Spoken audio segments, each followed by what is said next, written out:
Bismillahirrahmanirrahim. Assalamu alaikum. The second topic of the main topic that was to find the potential due to continuous charge distributions is potential due to a ring of charge. The first one was potential due to a uniform line of charge. Okay, so starting with just the same things like we did in the previous one, we know that potential is given by kq by r. Here we have a ring of charge, a ring on which some charge, the total charge q has been distributed uniformly. This was something we already discussed. We have to assume that the charge that has been distributed is uniform, that is, it has been distributed uniformly. So the charge density is a constant. We have to suppose the charge density as a constant. So because this is a one-dimensional case, although it may seem like a two-dimensional case, but it's not. Actually, this is just a one-dimensional case.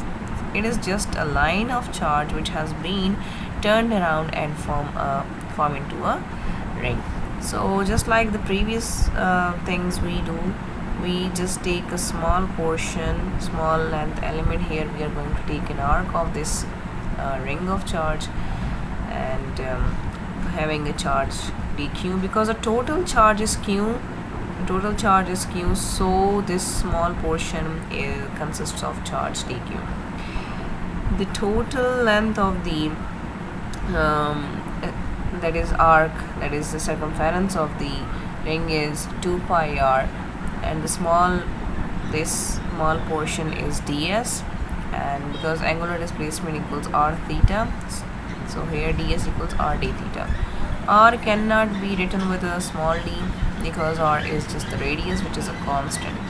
Okay, so this is d theta, the angle which this arc subtends with the center, and the small r is the distance of the point P.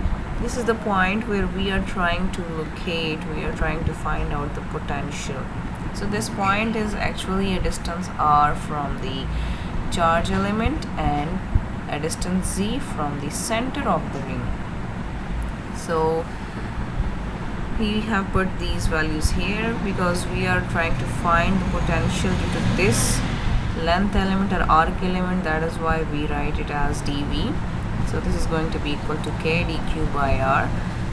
In order to get the potential for the whole ring, we take integrals on both sides. Here we are left with just v, and here we are gonna replace the values with their other values, that is dq is equal to lambda times the length element ds, that was discussed in the previous lecture, divided by r. And r, as you can see from here, this is gonna make a right angle triangle, of which this side is r, this is r, and you know that radius is what? It is the distance from the center to each and every point of the circle, and it is of the same length. It is a constant. So radius is a constant, but whether you take this one or any one, any point joining the center of the circle to any point on the circumference of the circle is the radius. Okay, so this is a right angle triangle, and in right angle triangle we have a hypotenuse, we have perpendicular, and we have a base. Here the small r acts like a hypotenuse, so r square equals this capital R square plus z square. We replace that with this thing, and then k is a constant. Lambda, we said already that lambda was a constant, and r is radius, that is a constant. Similarly, z and r are constant, so these all terms are constant. They are taken out of the integral. All we are left with is d theta. Now the angle that is subtended, that is approaching from 0 till, and the whole angle is 2 pi. So the limits are ranging from 0 to 2 pi, and when we have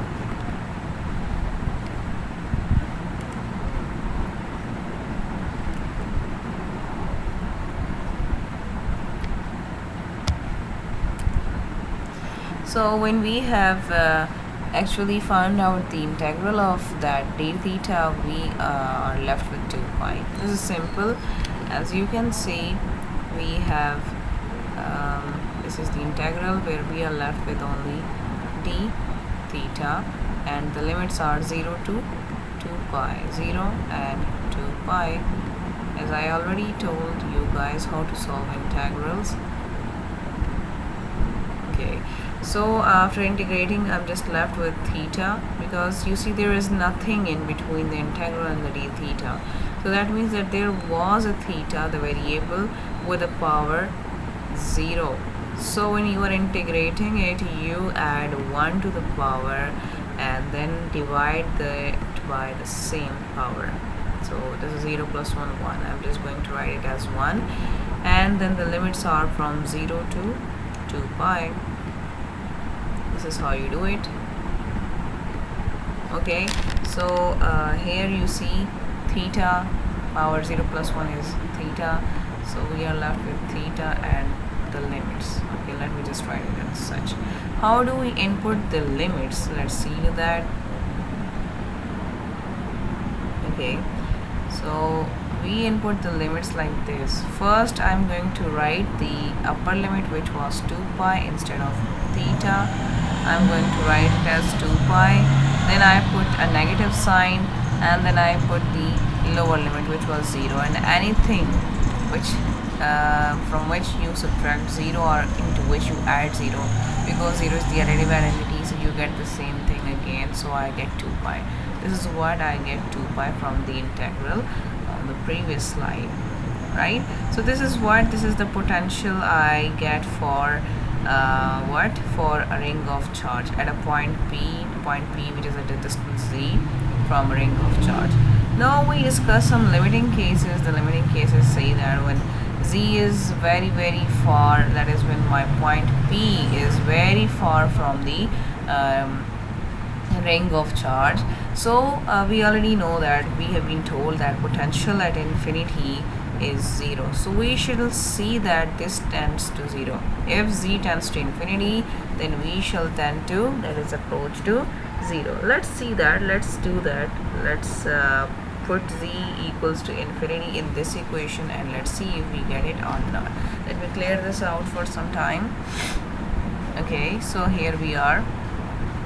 Here you see we have v equals 2 pi k lambda r. Let me just write, because all of them, you see, literally all of them are constants, so I'll just write another constant for them, k prime, for my ease. Okay, here I have this square root, and inside which I have z square and r square. So I'm supposed to write z as an infinity. Square of infinity will be infinity, and anything you add to infinity is again infinity. And even square root of infinity is going to give me something infinity. So this is a constant, any constant divided by infinity. And anything divided by infinity is 0. So yes, it has been proved that at infinity my potential is 0. Now let me see the other limiting condition, which says that z is greater than r, but not infinity. Yes, z is at a distance which is large as compared to r, but it is not just infinity. So what shall I do? I'll take the same